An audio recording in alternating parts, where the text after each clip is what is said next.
В Костанае наградили победителей любительской спортивной лиги. Молодежь из разных районов области несколько месяцев боролась за звание чемпиона. Проявить себя спортсмены могли в 3 дисциплинах – мини-футбол, волейбол и баскетбол. Каким командам удалось выбиться в лидеры, расскажет Нина Шапо.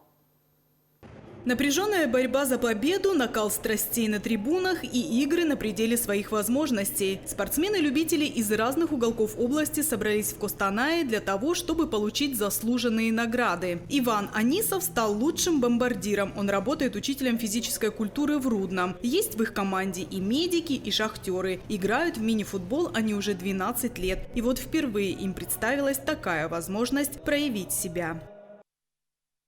Спасибо команде. В общем, старались, заняли 1 место. Хороший турнир такой, замечательный. Побольше бы таких турниров, вот ежегодно бы проводилось. По-разному было все. И в ничью играли, где-то были такие сложные игры.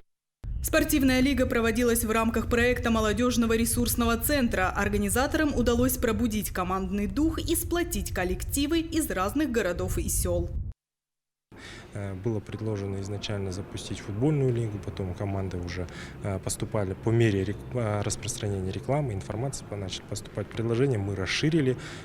Таким образом 3 дисциплины у нас появилось: футбол, волейбол и баскетбол.